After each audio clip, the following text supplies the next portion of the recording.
Hello, I'm John Rossi, a touring drummer with a love of all things animal. When I'm on the road, I visit as many zoos, aquariums...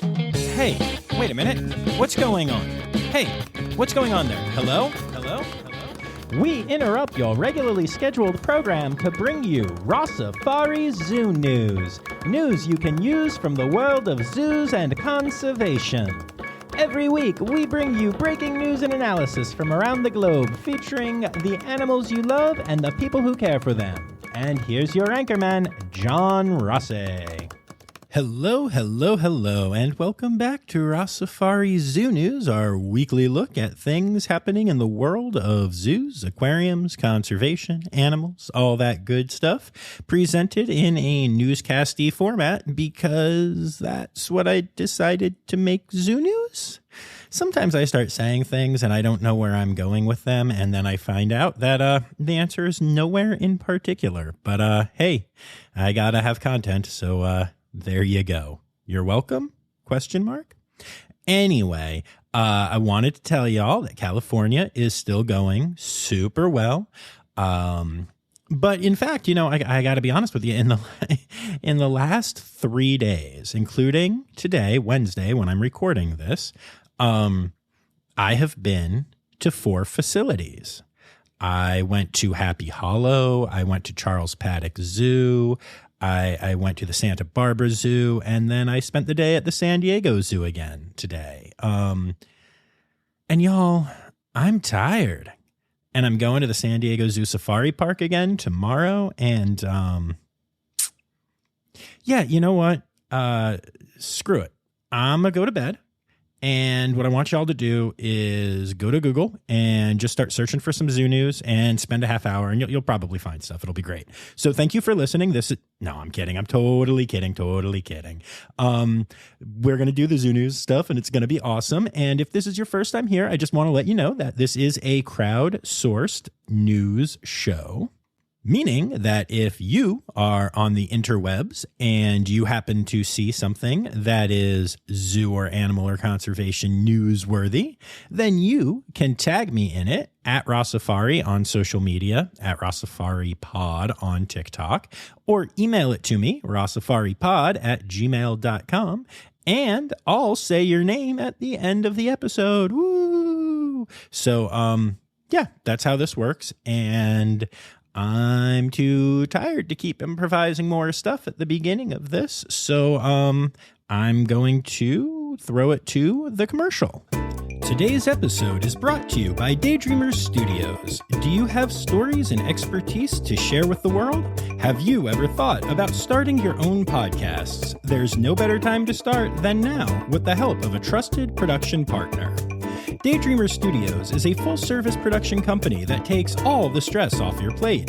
You can focus on creating engaging content while they focus on recording, editing, audio engineering, hosting, and publishing on 22 platforms. Log into the advanced remote system with one click, and the Daydreamer team will be on the other end, ready for you to record everything you have to say. Owned and operated by Daydreamer Network, Daydreamer Studios continues on the company's mission to empower storytellers of all kinds by making podcasting accessible to all.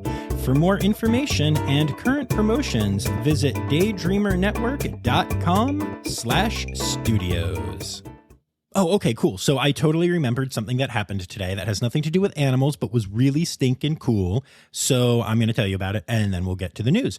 I was driving today from the La Mirada area outside of LA, where I am staying, to San Diego, because duh. And there was a DeLorean on the road. Now, for those of you who are maybe young whippersnappers and don't remember the movie Back to the Future, or for those of you who just don't recognize the name, that is the car that was turned into a time machine for Back to the Future and Back to the Future Parts 2 and 3. And y'all, this wasn't just a DeLorean. It was completely done up like the DeLoreans in Back to the Future. Literally had the out-of-time license plate, had all of the cool fusion reactor-y stuff, had the lights going along the side.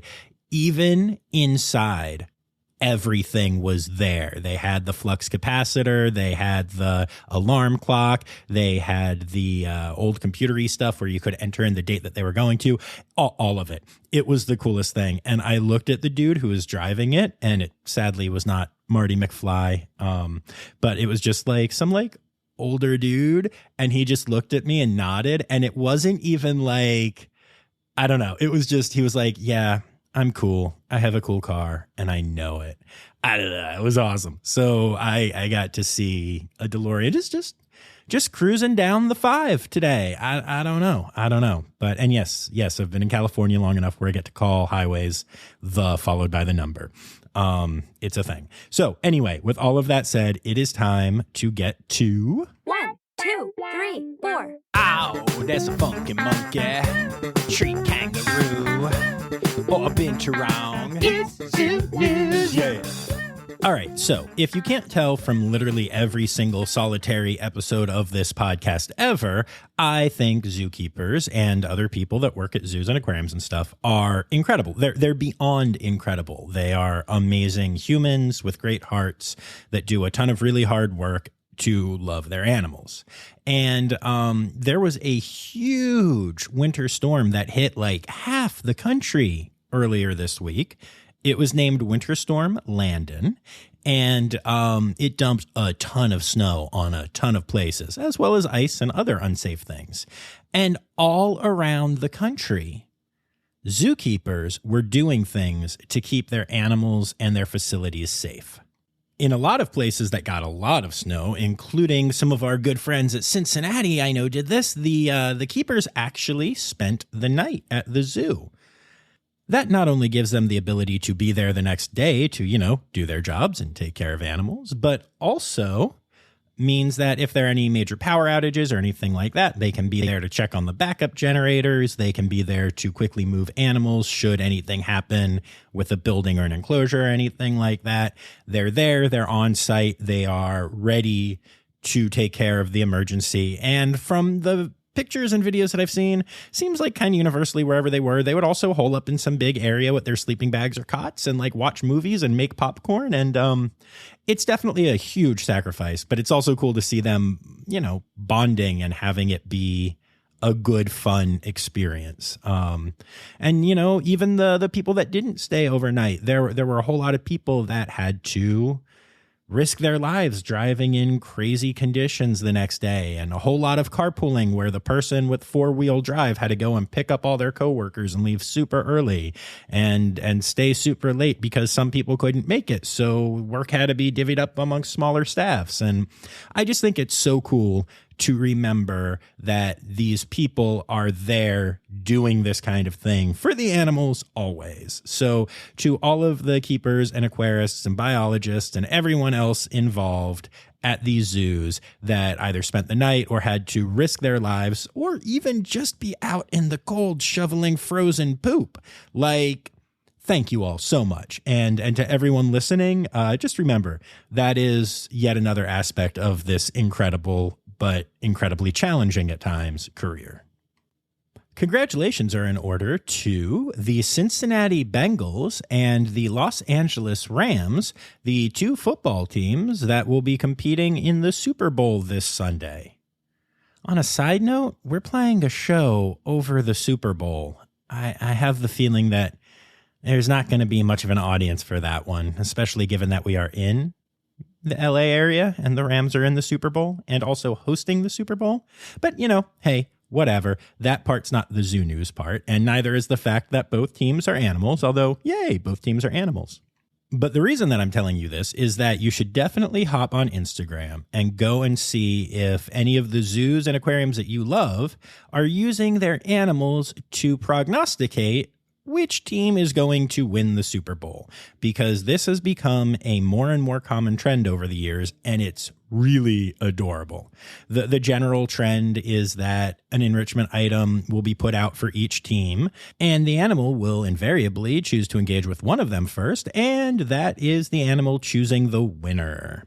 Interestingly enough, the Cincinnati Zoo and LA Zoo are not participating in this because they have a bunch of posts dedicated to their animals cheering for their own teams, obviously, which is also Really adorable. On a side note, if you happen to be a Cincinnati Bengals fan, you should really check out the merch at the Cincinnati Zoo right now that is being done up with Bengals stripes and stuff. It's some of the coolest cross-promotional stuff I've ever seen, and I wish that the Bengals weren't like kind of one of the big rivals of my team, the Baltimore Ravens, because if they weren't, I would probably buy a lot of this stuff. The merch is good enough that like I may switch teams that I root for. No, I'm kidding. I can't do that. The word die hard is there for a reason when you say die hard fan, but it is very cool. And also the Cincinnati Zoo, going along with all of this, has named their newest penguin chick Cup O' Joe. All of the little blue penguins at the zoo are named something related to food, and they named this one Cup O' Joe, short for Cup O' Joe Burrow, because Joe Burrow is the quarterback of the Cincinnati Bengals. So, yeah, lots of tie-in between the Super Bowl and zoos. Yay. On a less yay note, 5 gorillas at the Dallas Zoo have tested positive for COVID-19. As of now, they all seem to be doing all right and are exhibiting mild symptoms, but definitely something to keep an eye on. And definitely yet another reminder that this pandemic is still raging, despite the fact that we try to pretend it's not. So, go get your vax, go get your boosters, all those good things. Yay. Okay, enough about that. Let's take it to a happier place. The Pangton Zoo in the UK has announced the hatching of a very special baby bird. A Mitchell's lorikeet has been born at the zoo. Now, this is a species with less than 50 individuals in their wild population. And to go along with that, there are less than 200 in captivity in the world. So this is one of those species where every new animal matters. So, great work to everyone at the Pangton Zoo. Gosh, I hope I'm saying that right. But whether I am or not, congrats to everyone involved. Yay. Okay, so we all know that I love the Cincinnati Zoo for a lot of reasons. And one of those reasons is because the zoo's conservation committee every year encourages employees to submit requests for specific conservation projects to be funded. And then from those applications, the committee selects a few and funds them. This year, the committee is funding 4 proposals. Cody Sowers, the head keeper of aviculture, presented a proposal that will help with the in situ rescue and rehabilitation of wild native aquatic birds. Laura Carpenter, one of the keepers at the zoo, came up with a plan for conserving a population of critically endangered Bali starlings in the local community through local breeding and educational awareness. Ryan Dumas, a keeper at the zoo as well, came up with a plan to look at the population ecology and conservation of freshwater and terrestrial turtles in Southwest Florida. And Don Strasser, also a keeper at the zoo, came up with the idea of creating the first ever natural history museum in Laos. These projects are now being funded through the Cincinnati Zoo. Incredible.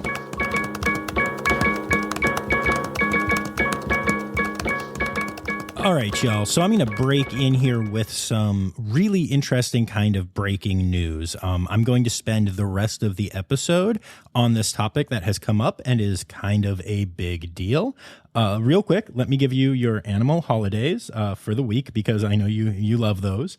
The 13th is Love Hornbills Day and Superb Owl Day, a pun off of Super Bowl, I guess. That's pretty funny. And then on the 14th is World Bonobo Day, and the 15th is National Hippo Day. So those are your animal holidays for the week. But now we need to talk about some new federal legislation that could cause some serious problems for zoos, conservation organizations, sanctuaries, and even people with pets. Okay, so where this all starts is with a piece of legislation called the Competes Act, which is short for the America Creating Opportunities for Manufacturing, Preeminence in Technology, and Economic Strength Act of 2022, which is intended to boost U.S. competitiveness with China, specifically in semiconductor manufacturing and research. And I know most of you are already falling asleep. I'm not going to get into all or any of that. However, something happened that if you're listening to this and you're either not American or just don't know how our country does things in Congress, a last-minute amendment was added to this bill that is really problematic. The language of the amendment creates a major change to the provisions of the Lacey Act, which regulates species deemed by U.S. Fish and Wildlife Service to be injurious. While promoted under the guise of protecting the country from invasive species, the true goal of the legislative change is to ban as much of the wildlife trade as possible. And many of the organizations pushing this change also oppose keeping animals in zoos, aquariums, research facilities, and even as pets.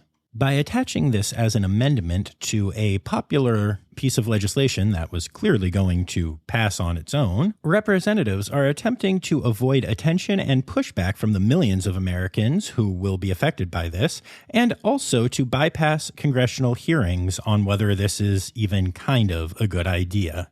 Spoiler alert, it's not. Okay, so I think the first thing that needs to be understood about this act is the term I mentioned a moment ago. Injurious. Any species that can cause any harm to human beings, to the interests of agriculture, horticulture, forestry, or to wildlife, or the wildlife resources of the United States, is considered injurious. Currently, the federal government and each state has their own blacklist of animals they consider too injurious to be imported. The newly proposed amendment changes this process from a blacklist to a whitelist, meaning that all animal species are considered injurious unless they can be proven to not be so. With such a broad definition, you could argue that almost every species of animal is injurious. I'm not just talking about the obvious ones like lions, tigers, gorillas, polar bears, etc. here. You ever see a red panda's claws? I have. They can harm a human. What about like a small New World monkey like a tamarin? Sure, they can. Even something as simple as leaf-eater ants can destroy agriculture and forestry for sure. Technically, even your pet dogs can harm human beings, and we all know that pet cats being allowed to live outside causes the deaths of birds every single day. Now, while the law currently allows for dogs and cats to be owned and transported, it would only take one corrupt person to change that status, as you'll see a little bit later as we talk about this. By switching to a whitelist, all species will be considered injurious, and only those that can be proven to not be will be allowed to be imported into the U.S., and furthermore, the amendment bans interstate transport of any species not on the whitelist. This means no state-to-state SSP transfers, y'all, and it also means that if you have a pet that is currently legal but isn't on the whitelist once this change goes into effect, you cannot take your own pet with you should you move to another state. All right, we'll be back after this quick break. Check out the new nature podcast that everyone is talking about, Birds of a Feather Talk Together. If you like Radiolab or Planet Earth, you'll love Birds of a Feather Talk Together. Escape from the daily grind into the world of birds. 2 experts and 2 amateurs talk about a different species every week. Recently, we talked about the osprey, burrowing owls, roadrunners, pigeons, giant hummingbirds, house wrens, sandhill cranes, and so many more. We have a lot of fun every week. Learn more about the incredible birds around you and some that you didn't know existed. Birds of a Feather Talk Together. You're going to like these birds. I guarantee it. We'll talk more about that in a minute, but first I want to get into the concept of a whitelist versus a blacklist. There are many problems with the whitelist approach. For starters, it is impossible to prove a negative. On top of that, meeting the burden of proof that a species is not injurious will involve legal proceedings, which take time and money. Also, As this is federal legislation, it does not allow for environmental differences in different areas of the country. As such, a species that may not be considered injurious in Florida can still be kept off the whitelist because it would be injurious in, say, Washington. Therefore, it would be illegal to import animals to an area where they could not cause issues because, as currently written, the Lacey Act Amendment does not allow for any regional variation. When you actually get into the language of the amendment, it also seems to ban all import and interstate travel of species that are not domestic animals, period. This includes most of the species involved in AZA SSP plans, and actually, when you think about it, it includes most species, period. This law is a huge deal. Another thing to understand is that for an animal to be blacklisted currently, there is a large board of individuals who decide together, experts in the field and all that kind of stuff, who decide together whether an animal should be on the blacklist or not. But the new amendment gives all of that power to one single person, the Secretary of the Interior, one individual. And we all know the reality is that one individual can be bought or sold. Not all, but there are definitely people who can get into positions of power that can be bought or sold, or who might just believe that animals shouldn't be kept as pets, or that zoos shouldn't exist, or that animal research, like even the good kind, I'm not talking about, putting lipstick on apes. I'm talking about, research for conservation purposes and stuff, shouldn't be allowed. If that person becomes the Secretary of the Interior, nothing will be whitelisted. This is crazy. This is really, really bad. The legislation not only gives that power to one person, but it gives them the ability to change their mind at any time for any reason.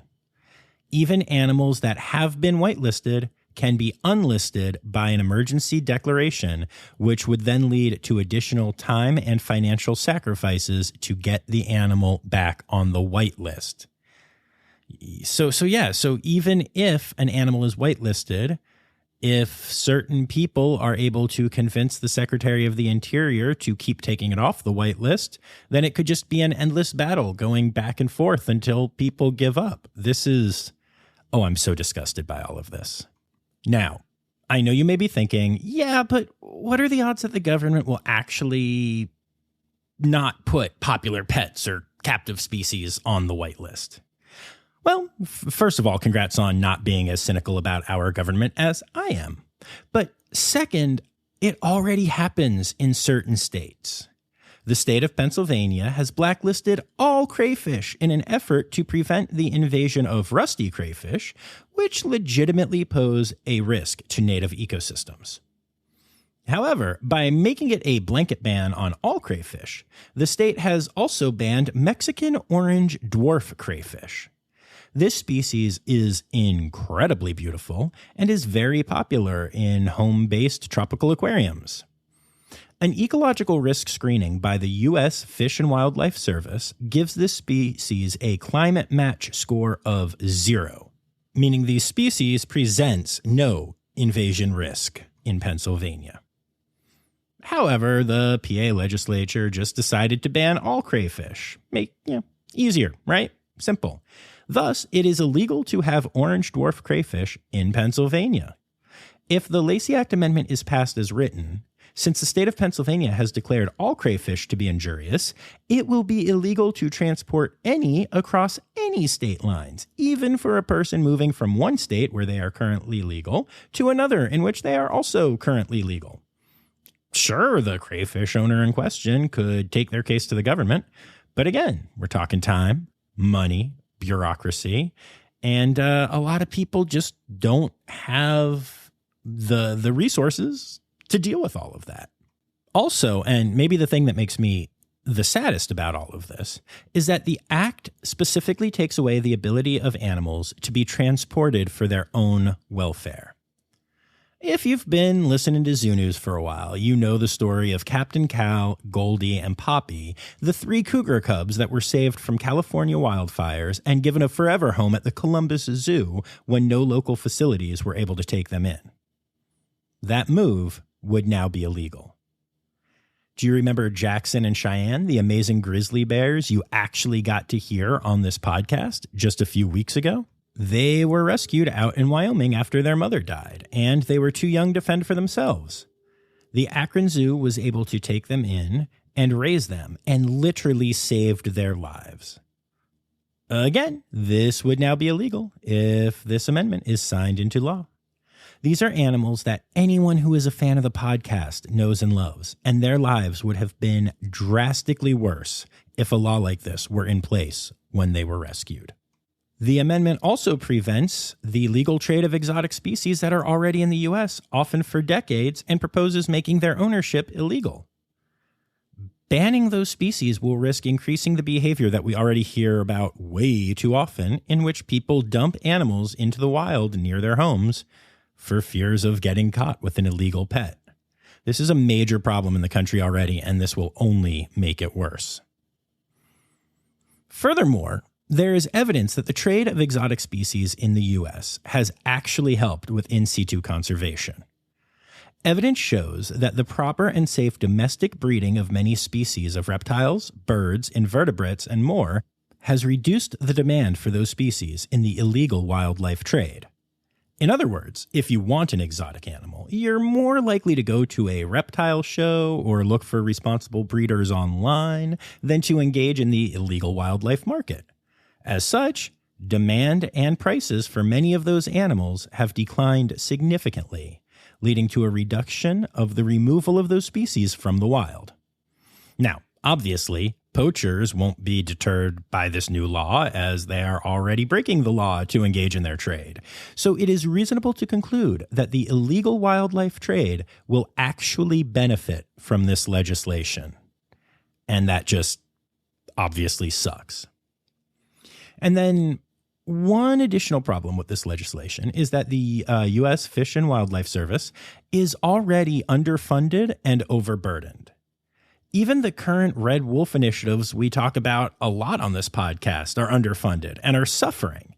And I know we just recently talked about the Akron Zoo pups that were released into the wild, and it's an amazing story and it's awesome, and I love that it happened. But if they had more money, if they had the budget they were supposed to have, that wouldn't be such a rare story already, okay? And it's important to understand that. Because putting the burden of this entire whitelisting program and the enforcement of interstate transport of animals on an already struggling department seems like a disaster, which again only makes it easier for criminals to break the law and do things in a problematic way, while everybody else doesn't want to break the law and as such chooses to just follow it or get into the illegal trade. I don't know. I don't see a good side to this. The language of this legislation is a real problem, and it has already passed the House of Representatives.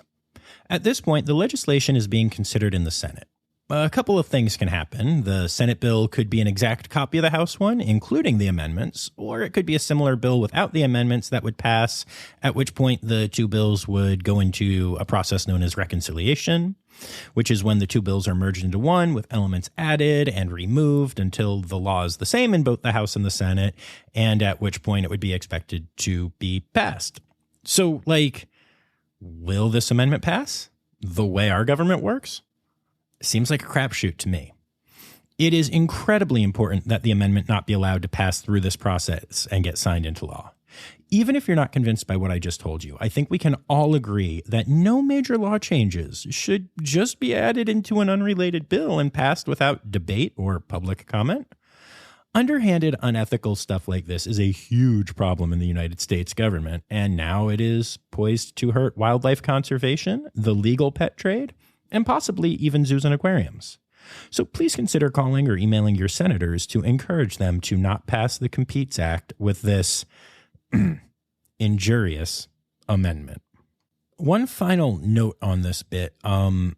As I was doing my research for this, which included reading a lot from Debbie Goodrich, Adrian Mock, Art Parola and some other sources, I could not find any response to this act from zoos and aquariums, accredited or not.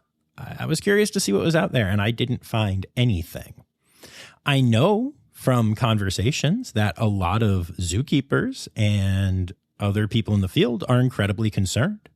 I have seen a ton of conversation about this in some of the private groups that I'm a part of, and I don't know what to make of all of that. I know that the Lacey Act does currently allow for zoos and other places like that to, get exemptions from some of the components that already exist that could shut them down. But I don't see anything in this amendment that leads me to believe that that would be the case. Maybe I'm missing something. Spoiler alert, I'm a drummer. I am not a legal expert or a politician. I'm super not a politician. But yeah, so I don't know. I find that interesting. And I don't know what to think of it. I don't know what to make of it. I'm just being honest with you all right now. I expected to find something strongly worded from some zoo that I could just read you at the end of this, and I couldn't find anything.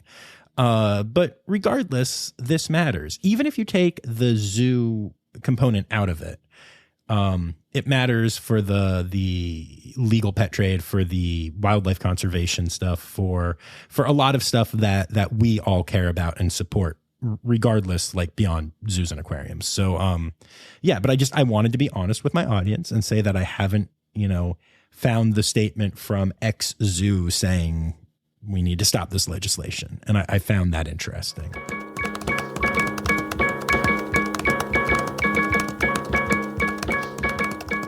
All right. Well, that was definitely a different episode than usual. And I always like being able to go deep on things, and I appreciate y'all listening.